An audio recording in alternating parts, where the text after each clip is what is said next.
right, gentlemen, Terrence Popp here with another episode of Live from the Lair. You gotta bear with me. I took Memorial Day off and I've been having some technical difficulties. Gonna have to try to work them out in the future, but you know, it is what it is. I'm working on the t-shirt issue for Redonkulous.com. Came up with the ideas. I think I have 8 or 11 prototypes. I'm going to pick 2 or 3 to start off with. I'm just trying to figure out the price structure, if I'm going to keep them all the same or whatever. I was hanging out with a friend of mine, and I remember I told him a story about some crazy ass shit that I'd forgotten about. And this took place in the 9th Infantry Division, and I know I've already gone past that, but you know, like I said, these stories just pop up, and you know, I didn't want to forget it again, so I wrote it down, and I think I'm going to talk about it here today. Yeah, I suffer from EGS syndrome, which is evil genius syndrome, and I've always had a bad case of OCD, early onset of OCD, which you know, it's not what you think it is. It's basically early onset of old creepy dude, and it started when I was about 8. So I really can't explain you know, why it went down like that, but it is what it is. So, you know, on Fort Lewis, back in the day, right by the parade field, they'd have the main flag stand, and I think there was a couple of monuments to some other, you know, engagements that 9th ID was engaged in, I think Vietnam, World War II, and so forth. And right by that monument stand was the cannon that they fired off every morning for Rebley, and then they, you know, hoist the flag up. So I got this wild, you know, idea, because, you know, I had gone by it a couple times with my buddy, because he had a car at that time. It was completely unguarded. So we decided, you know, we're gonna actually get up early and go scout the objective and find out exactly you know, what the procedure was, you know, what they went through to, you know, fire off the cannon, blow everything, and do the whole flag thing. And it was basically, it was a, you know, I think it was an E7 who would go down there with 2 E5s and 4 E4s and go through the whole thing. And we're watching the procedure of getting the cannon ready, and these guys just open the breech, boom, put in the round. Which it doesn't have a round, it's just basically a powder charge. And then they would just pull the lanyard, boom, and then, you know, they'd push a button and delivery would start, and then they would hook the flag and run it up the pole, and then they all just kind of meander back there. Took them about, I don't know, 3 minutes, you know. So me and my buddy are like, hey, why don't we fuck with these guys? I don't know, a couple days later, I think it was a Thursday night, we got a bunch of newspapers out of one of the vendors over there by the PX. And we rolled them all up to the diameter, basically just shy of 4 inches, you know, and wrapped them in not duct tape, but masking tape. And we had 4 of them. And he had this great idea where he would modify this Pringles can. He would cut the sides and it'd be like an accordion, and he could put it down the end of the cannon, push it down, and it would not go out into the breech. And then we stacked all these newspapers right behind it, so they weren't sticking out the end, but you really couldn't see them unless you looked up the breech, which they didn't do. So we're a couple blocks down the street, and I remember we're watching.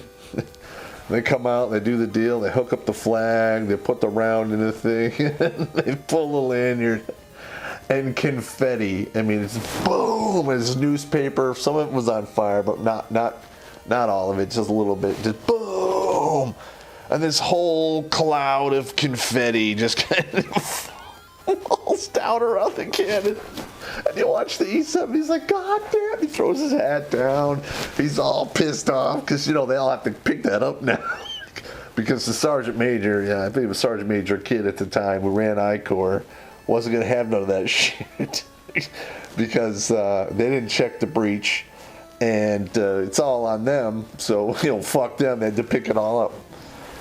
So we laughed our asses all the way off back to the barracks, and we roll in there, and PT started like a half an hour later, which that was a good time.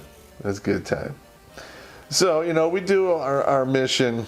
Okay, we go to Egypt. This is an MFO story. I forgot to tell this one. I might have touched on it in the past, but I was on OP-31 in the Sinai, Egypt, and we would spend basically 1 month out on sector and 1 month back. And I had a job when I was back off sector, basically as a lifeguard, and on sector I was the field sanitation guy and the generator mechanic. So as the field sanitation guy, it was my job to burn the shit. Okay, so yeah, I spent basically 4 months burning shit. It sucked, but it had its perks, because I wouldn't sit there and stir it all day like I was instructed. I would basically just throw fuel in it and set it on fire, and then I would do other things. And I'd have to change the oil on the generators. I think it was like once a week, it was like once a week. And they told me to pour the oil in these old burn barrels that were back there. So I'm like, okay. So I think I changed the oil like twice, and I don't know. There was like 5 of these old burn barrels, and they had all this residue built up in them. And the reason they had all the residue is nobody punched a bunch of ventilation holes in them at all because they're idiots. So I went and got a pickaxe, and I spent the afternoon punching, a good 30 or 40 holes in the sides of these 5 burn barrels that were defunct. And I had moved them off to the side, and I had decided to set them on fire to burn the residue, of course. Which was, a shit ton of basically built up, generator oil. I don't know how fucking old it was, but that shit went up like it was nobody's business. And it didn't just catch on fire. It threw off this ungodly amount of smoke. It was a black column of smoke. It went up like thousands of feet. It looked like a mushroom cloud. He comes running out, and he's like, what the fuck is going on? I'm getting calls from other OPs saying that we've been attacked and we're burning. And I'm like, no, I'm just burning trash like I'm supposed to do. So he has to go back, and call the fucking, chain, up the chain of command and tell them, there's a backlog of shit that I'm burning and it's not an emergency and blah, blah, blah. By the time he does that, there's already a helicopter coming, because they want to see what the fuck's going on. So we got everyone, because my uniform, on the OP when nobody was around was basically a Speedos, flip-flops, and a big boonie hat, and I may or may not have a t-shirt on. So we all had to run back into barracks, get in full uniform, stand around for 3 or 4 hours until a helicopter lands, and they get out and they inspect that we're okay, and they called it a moral visit, health and welfare, whatever. They basically just say we're here to check and see everything's good to go, And I wasn't doing anything wrong. I was just burning trash. It's not my fault that the rotations before me weren't doing it properly. So that all burned down. It didn't stop burning until sometime in the evening. I'm sure it was, I'm sure a lot of people jumped out of their skin when the next OP was about 5 miles away and they saw the smoke coming up. I thought that was pretty funny. And another thing is, I think this was the next rotation, I was still burning the trash, and I got bored. And in one of the bunkers, there was I think there were Lysol cans, and then there were some other old fucking cans of bullshit laying around. So I'm sitting there like, So I get the thing going up nice and hot, burning some trash. I throw in one of these cans, and then, it took about 5 minutes, and it exploded. It's like, boom!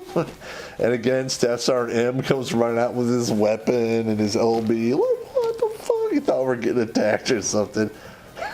And I'm like, sorry, I'm just burning trash. He's like, God damn it, Pop. What the fuck you doing? I'm like, oh, I've got these old cans here, and I'm just throwing them in there, and, you know, there's only once in a while one will explode. I don't know what to tell you. He just did the shake his head and just fucking walked back into the talk. And, you know, and the next day, I had some old Prick 77 batteries, the old magnesium, you know, bricks. And there's like a warning on there. This is do not burn. And I'm like, And I'm like, well, is it a real warning? Like a serious warning? Or is it a don't burn this because, you know, it would be polite or impolite if you did it?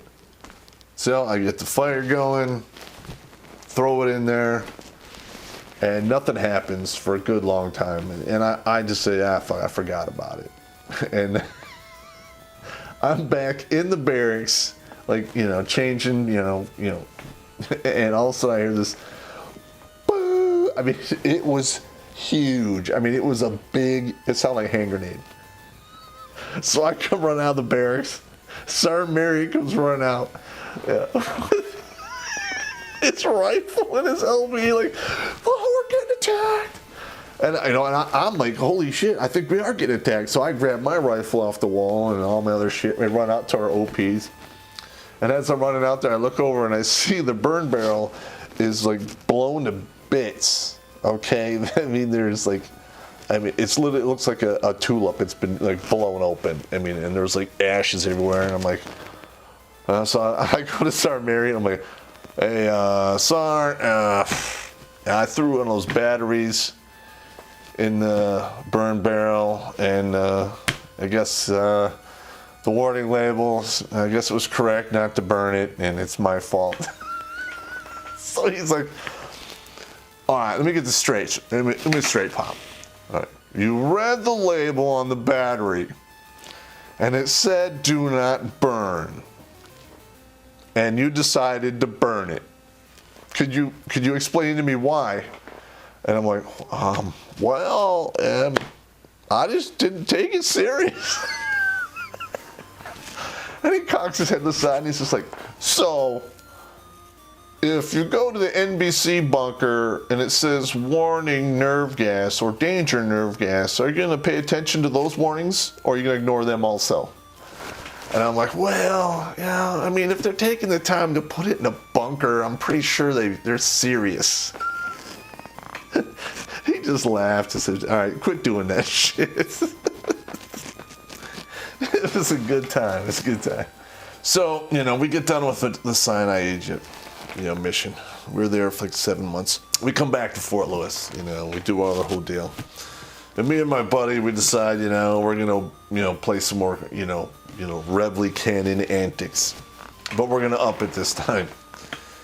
So he makes the same Pringles can modification and, you know, he pushes it down the barrel. And he and I put like, I guess it was like 2.5 gallons of golf balls down the barrel. Okay. Now, you know, we didn't think it would be that dangerous because, you know, the barrel's at, you know, basically a 45-degree angle.